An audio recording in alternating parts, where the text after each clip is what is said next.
I want to start just by, in terms of transitioning us from what we just heard, to just remember that we're all better than the worst thing we say or do, and there's always a right thing to do next. And learning with grace to be part of the healing that needs to happen is what we know we're all working for. And so as we think about the next system and we think about how that manifests in our life, there's a little powerful remark that I heard from a man who works in a group that really does sort of collective kind of tissue work between movements. His name is Mervyn Marcano, and he talks about trust, and he says everything moves at the speed of trust. So as we figure out how do we go forward in a good way, we're going to learn now about some amazing examples that are happening in our community, and there's an opportunity to think about how do we plug into these things. And I'll just share that I'm really happy to be here. I was in a car accident yesterday. I was rear-ended by a semi-truck, and I was slowing so that someone could merge, and I was extending courtesy to someone that was merging onto the 101. And in my effort to reduce my speed so that they could come in and join, I was struck from behind. And so I'm really happy to be here, and I've been thinking about the speed of trust. And so, these folks you're going to hear from are moving at speed, various speeds of acceleration in these incredible programs that they're doing right here at home to really remember our way forward, to build the next system and actualize that now. And so as we merge into those systems, remember we want to travel at a safe speed and allow ourselves and one another to merge at the speed of trust. So that's where we're setting our odometers. And without further ado, I'm going to pass to Sigrid. She's Executive Director of Community Environmental Council. She's going to lead us off, and then we'll hear from Colin, Rebecca, Marcos, and Jessica. And there probably won't be time for questions or sharing, just the nature of this strange beast that is linear time. But you will get to see them, you'll get to know them, and they're going to hang around for a few minutes so that you can get on their dance card and plug in with them into the programs that they're working on. Well, thank you, Celia. And I also just want to say I'm also glad that you're still with us today. And it's not only that, but it's your birthday. So it's your rebirth day.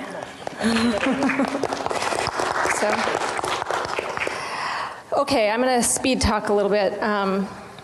So I'm with the Community Environmental Council. We were formed in who has heard of us? I'm hoping a few of you. We were formed in 1970 in response to the 1969 oil spill.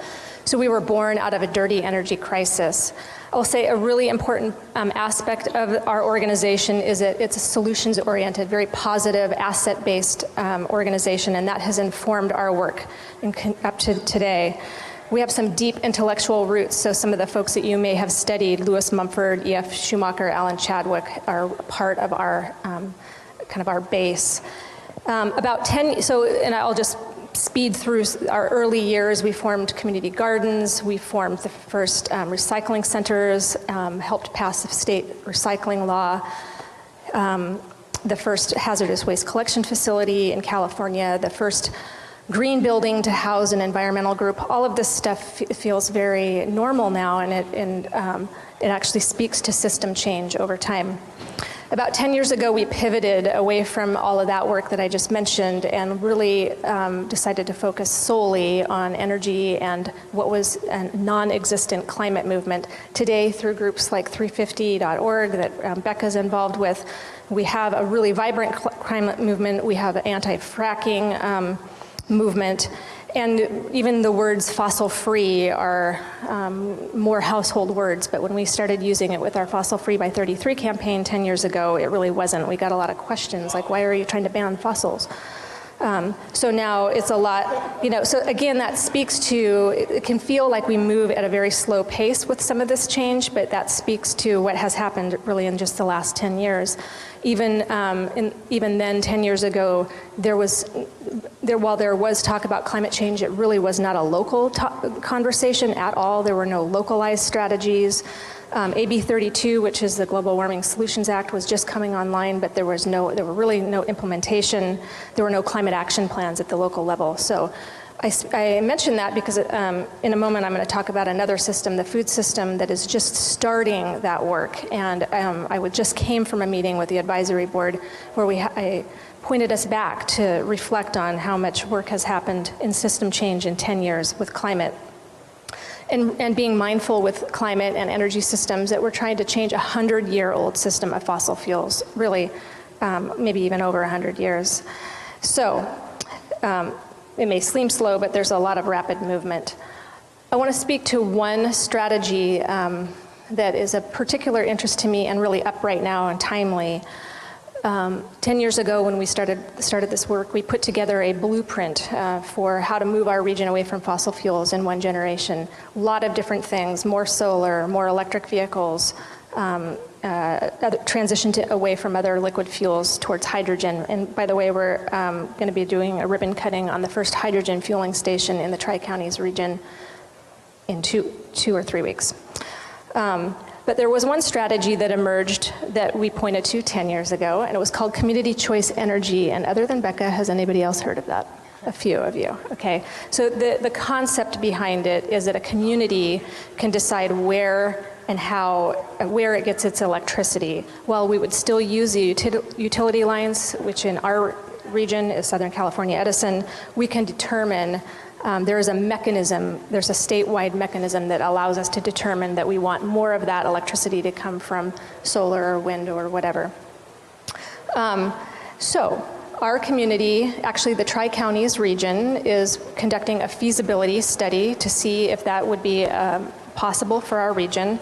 And my organization felt so strongly about that we actually put in the first money for that feasibility study last spring, and we're hoping to see it, we're hoping in September. And so that's a very, if that comes forward, that'll be a very powerful tool for us.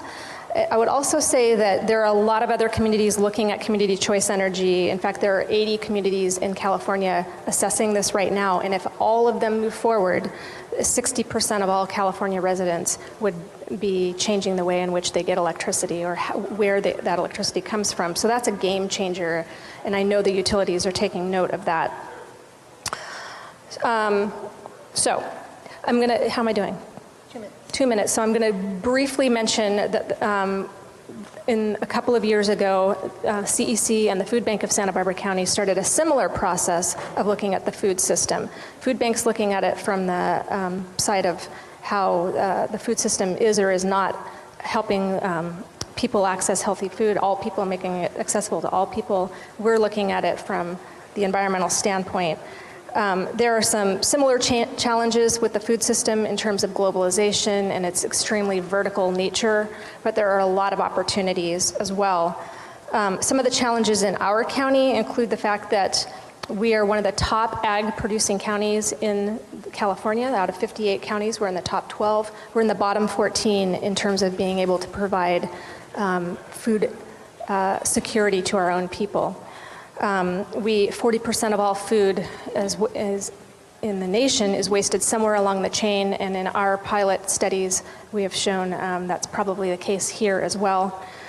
And about over 50% of all Santa Barbara County residents are considered obese or overweight. So we have health issues, we have justice issues, we have environmental issues. We also have a lot of opportunity here, and if I had more time, I would get into some of those, but the ones I'm most interested in are closing that food waste system so that food waste, first of all, we prevent as much as possible and get it into the hands of people who could use it. And then when we do have food waste or food scraps, that it be turned into an actual material that's useful, a compost material that's useful, that could be applied to our rangelands here in North County. To increase growth and actually also can be a carbon sequestration tool. And that can also really increase water holding capacity. When you treat soil properly, it turns it into a sponge. So those are a few of the solutions, a few of the things that we're working on. I just came from one of the last meetings that we will have that's putting together a county-wide food action plan. So it's got 15 to 20 recommendations. It was been co-chaired by 2 county supervisors and a really wonderful advisory board, including Marcos Vargas. And so be looking for that in the next month. And I feel like with the food action plan, we are where CEC was 10 years ago with our community energy blueprint and laying out a roadmap for system change. Good? Okay. Wonderful. My name is Colin Richardson, and I'm here on behalf of Las Delicias Institute of Eco-Agriculture. We are a new nonprofit, just got started in November. And we're doing things a little bit more on a local level. We're about bridging communities and using ecological solutions to address social justice and environmental issues. And don't have too much time to talk about the other things that we are going to be doing, but we will have a teach-in tomorrow at the SB Mission Room in the Youth Center at 12 o'clock, having a whole hour of opening up the floor for the community to explore ideas on how to create the next system. So we hope you come and check that out, and also check out our Facebook page at Las Delicias, and check us out on Twitter, and also ecoag.org. We have a lot of different programs. We're going to talk about two today, addressing the fact that our dump will be, at the current rate, will be closed, filled up in the next 13 years. 50% of which is green waste that can be turned into food, and also the other half could potentially be turned into a number of different things, where we focus on upcycled materials and turning into art. We are really interested in providing opportunities and to empower youth to get involved in their communities. So one of our projects is our youth bicycle pickup route, basically like a paper route, except we provide a bicycle and a bike taxi to students 16 to 20 years old, who would then adopt in their community about a 4-block radius and pick up food scraps, and then bring that to a school that is within that same facility. And then we would come in and teach students how to turn that into compost directly, and then turn that into a garden project, and that enters into the culinary department, and then the waste of that goes right back into the compost. So that's kind of a closed loop system that's hyper-local, uses 0 fossil fuels, and also provides an opportunity for youth to get involved and feel empowered. That's something that I got to do in this, being from Santa Barbara, is get involved in community action, and that's something that's continued to inspire me, and so I want to continue to pass that on. And another thing that we're doing with upcycled materials is we're actually going to be teaming up with BC Central and another welder to use upcycled materials to build these bicycles, to build these bike taxis. And on top of that, provide an opportunity for urban art, graffiti art, to really make some really cool artistic bike taxis, so that the students really take pride in what they're doing beyond just what might be seen as picking up trash. And so we're going to be teaming up with Casa de la Raza and Art from Scrap, and providing a space for students to learn about graffiti art and how to think a little more creatively when looking at the materials in their immediate surrounding, and how can it be turned into something of value. So as a nonprofit with 0 funding, we're trying to find ways to use what's either going to be seen as waste and it's going to be filling up our dump in a very short amount of time, and turning into something of value, and creating jobs for youth, and creating opportunity for people to get involved in their immediate community, which inevitably creates opportunities for conversation and to share culture with different music and food. So I'm not sure how we're doing on time. 2.5 more minutes, wonderful. Okay. I'm going to keep it short because I wasn't expecting too much time. But we are about bridging different pre-established organizations. That's what Las Delicias is all about. One of which is with Jessica here with the Alta Vista Food Forest, she'll be talking about later. And so we're not about recreating the wheel. As many of you know, there's more nonprofits in Santa Barbara per capita than just about anywhere. And most of which are fighting for the same funding and have very similar missions. And so what we're trying to do is be a web, just like the soil food web of life, so that people can move together and flow with different organizations. It's something that a lot of different speakers have been talking about. of supporting different organizations that may not quite seem to be focused on what you're focusing on now, but are a part of this much larger new system that's not focused on necessarily monetary means, but inspiring people and really bringing people together. It's amazing all the different people that we are working with right now who are coming. I want to say from a benevolent place, but it's beyond that. It's from a very human, it's a spiritual place. It's everything that we don't normally talk about, but that does very much exist in this human experience. And it's fun and it's creative and it's something that even a 4-year-old or a graduate student can understand. So we encourage you guys again to come tomorrow to the USEN SB Mission room at 12 o'clock. And please contact us with any questions and ideas. We're looking to get everybody from every socioeconomic status, from every group to be involved. As Jimmy was saying, I look forward to involving the people who represent the people who are here first, and I am limiting my exposure of other ideas because I want to restrict the idea that one person has all the answers. As great as I may believe they may be, I think it's important to expose the ideas before just going out, because there's a lot of people trying to do good that also fail to see the downsides of moving without asking for the support of everyone in the community. And it's important to go and find people who don't have a voice, and that's something that we're trying to do. So we look for support and hope to hear from you.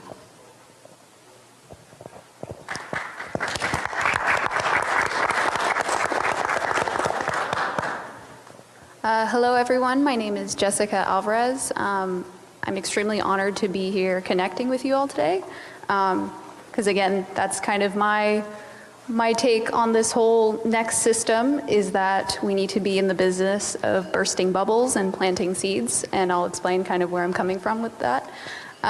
So I am actually a UC student. I'm a mother, and I'm serving as part of the UC Global Food Initiative. So a lot of the work I've been doing right now has been heavily focused on food systems. And as was mentioned, and I'm very glad I was able to catch a bit of the last panel discussion, I've been really working on recognizing where I'm coming from.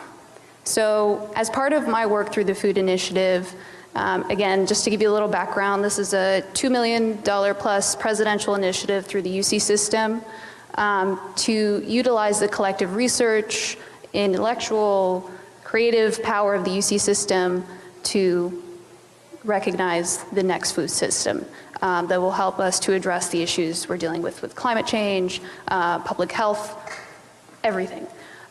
So again, many ideas, and there's this tendency for us to want to dive in and reinvent the wheel, and like you were mentioning, and it's a very powerful creative urge, but at the same time, taking a step back and recognizing, I'm a parent, I'm living here in family housing at UC Santa Barbara, and I am surrounded by families from all over the world who have come here to research, have come here to build a better world, a better life for their families. And luckily enough, family housing, if we walk over across the street, has a community garden. And so my project is very simple, it started off very simply, and has turned out to be a very complicated, beautiful, messy, organic kind of project. So this community garden that is for resident use, it's over by West Campus, corner of El Colegio and Slough Road, right across from Isla Vista Elementary School, has been a community garden for over 20 years. So naturally, walking up to it, I was extremely excited. I'm like, you know, it's gonna be amazing. It's gonna be so well organized and productive, and naturally you come across a lot of the fundamental issues that community gardens have to deal with, and that's a high turnover rate. You have residents that move in and move out. You have gophers. You have all these wonderful things to contend with. But at the heart of it, I had to recognize that this space was truly something important. And it took me a while to get to this recognition of the people whose land this was previously. The recognition that I'm trying to research the best way to improve access to organic foods especially for students, and even more so for student families who have higher constraints on their budgets. And right here, I have an amazing living laboratory in which to kind of bridge these ideas together, to network, to burst bubbles, to invite people into this creative process. And that's actually how I came to know Colin and Carla, who's another co-founder of Las Delicias, is simply by going on Facebook and taking a look at who's around me, who's working on similar goals and projects, and just simply sending a message. I am the president of the Family Housing Tenants Association, and I wanted to put some work and investment in building a really, truly valuable community asset that can help us reimagine people and earth care, which at the core of it, that's kind of what we're trying to recognize within this next systems project. And just sending out a line, you get surprised how often people will respond. And I'm proud to say that our network has grown and grown. Right now, we're also partnering with the American Indian Student Association on campus. They have a pilot project, and they'll be working closely with the Chumash Environmental Council and the Coastal Band to help put in a Three Sisters garden, to help develop workshops in conjunction with family housing so that residents can really truly take in these valuable sources of knowledge that are completely overlooked and often forgotten. And as a, I also have Yaqui heritage, proud indigenous roots. It just seemed like a really beautiful way to bring all these different working pieces together. And oddly enough, I was also raised in family housing, the UCSD campus. So again, it's just recognizing these cycles, recognizing the interconnectedness that is life, that has been largely removed from our experience through the current model and the current system, and that is, anyway, I can go on and on, but we're looking for more partners to realize this project. We're, again, making really wonderful connections, but working through the institution of the university system has also been very interesting. You encounter roadblocks that you wouldn't expect to find. You encounter hesitancy and resistance, and my mantra going forward has been retool the machine, don't break it down, because that's going to require too much energy, and there's better energy spent elsewhere. So I'll wrap it up. Thank you very much. I'll be around if anyone is interested in learning more.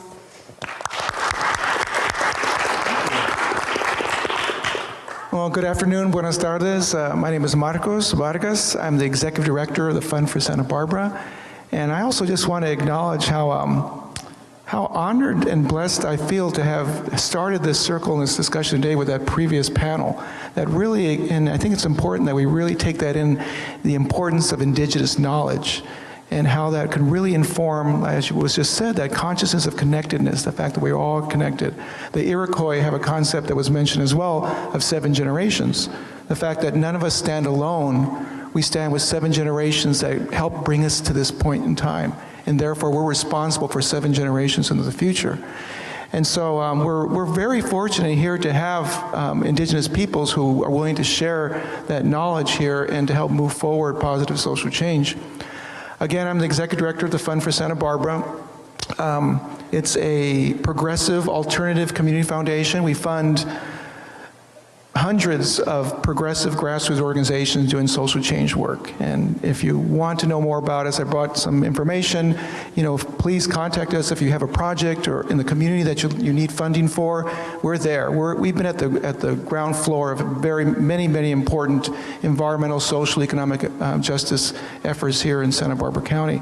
We also provide technical assistance because our mission really is to build the collective capacity to bring about social change in our region. So it's technical assistance, it's grant making through a grassroots grant making process, and it's also convenings and coalition building, which is what I want to focus on for a moment now, and particularly the concept of sustainable economy.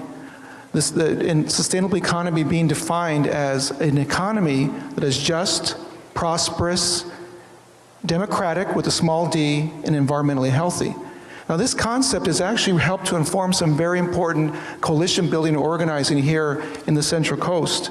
It really comes from the perspective that so much progressive social change work is being done in silos, separate from one another. It's this idea that only those folks that self-identify as environmentalists or just maybe white economically privileged folks care about the environment, when in reality it's so ironic that all the polls are indicating that Latino voters actually vote better on environmental justice issues, on climate change issues, on investment in renewable resources than the general population, the voting population. Yet we rarely see environmental groups really taking what they really need to do and being intentional about engaging that community. And it's hard. It's hard working outside of your comfort zone. But it's something that needs to be done because this is a community directly impacted, just as all of us are, from climate change and environmental justice issues. You know, again, the previous panel made me think about the Mixteco population, a growing indigenous population from South Mexico who are now a big part of our community, Latino community here.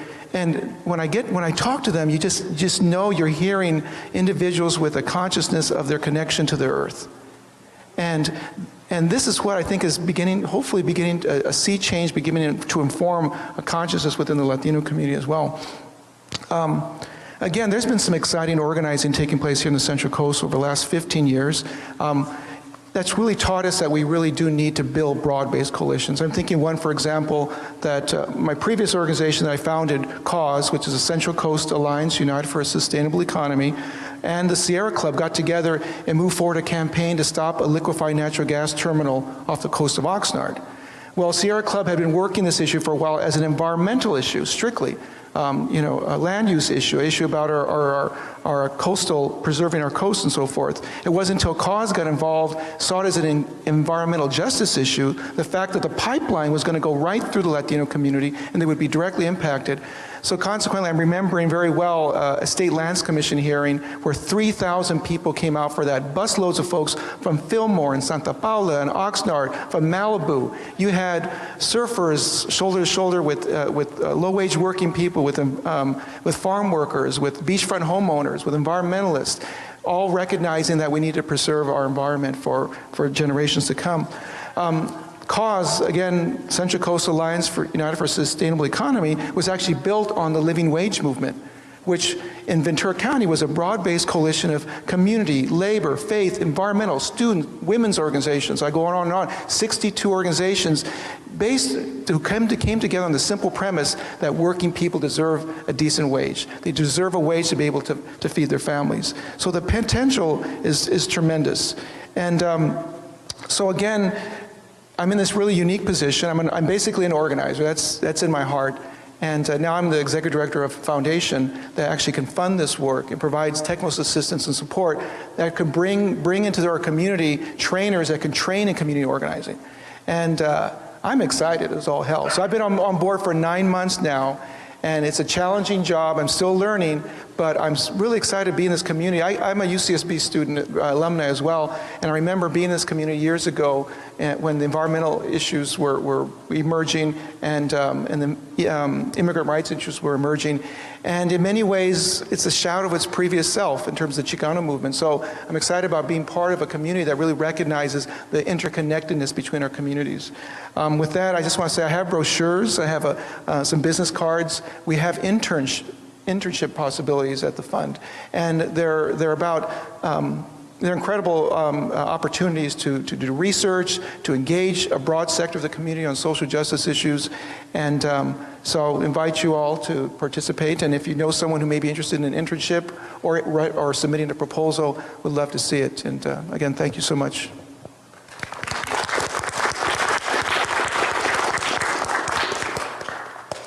Hi, thanks for being here today. My name is Rebecca Clausen, and I am Santa Barbara County Organizer for Food and Water Watch. Raise your hand if you've heard of Food and Water Watch before. Okay. So we're actually a national advocacy organization focused on protecting public access to safe food and clean water. Our founder, Winona Houter, started with Ralph Nader's organization, Public Citizen, years and years ago, and split off from that organization about 10 years ago because she realized that the Congress that passed the Clean Water Act and other really progressive foundational environmental laws is not the Congress we have anymore. It's a corporate-owned Congress for the most part. And so she started Food and Water Watch to build political power around food and water issues, which most people feel so passionately about that it can really work across partisan lines. And that's what Food and Water Watch has seen so far. I'm very honored and privileged to be a part of it and to be able to focus here on the Santa Barbara County level, primarily on energy issues and the threat that extraction from oil and other industries pose to our groundwater, and also working on the renewable energy solution side, all geared toward building political power. As an organizer for an organization that believes that change is going to happen from the grassroots up, it's up to us to start taking things into our own hands and changing policies together. So it's been a blast to work for this organization. I too hire summer interns. I'm looking for one for this coming summer.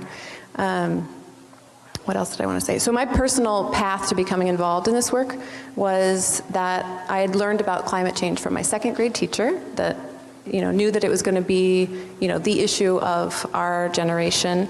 And after having my daughter, she was an infant on my lap when I read Bill McKibben's Terrifying New Math of Climate Change article. Raise your hand if you've read that one. Yeah. And shortly thereafter, thankfully, I also read the Stanford study by Mark Jacobson showing that we could be 100% renewable by 2030, and that his scientific conclusion was that we have the technology, we have the capital, all we need is the political will. So I thought, that's where I can come in. I can serve to build political grassroots power to help get these policies enacted that we so desperately need. I've also been consulting for the World Business Academy. It's a local nonprofit here, and with those guys, we've been mapping out how Santa Barbara County can have, the south part of Santa Barbara County, we can build 100% renewable microgrid here in order to answer or create a solution for the threat of power outages due to the fact that we have a single power line coming from Southern California that delivers all of our electrical needs. So 100% renewable microgrid would be not only an adaptation to potential climate catastrophe, big storms and whatever, but also an innovation that could be replicable around the world as a solution. So we could generate, store, and distribute 100% renewable energy here locally. And a very important first step to that is the Community Choice Energy Plan, which Sigrid mentioned earlier. I'm on the steering committee along with Jefferson from CEC for that. And things are looking good, but we will need some help putting some, I think of it as political encouragement at this point, reminding our supervisors that we do want to see this plan go forward. So I do have some slides too to show anybody who's interested. We've got some good visuals of what that microgrid could look like here on the South Coast, so just come see me afterward and I'd be happy to share those with you. Thank you all. So that was just a little taste of some of the things that are happening right here in ways that you can plug in.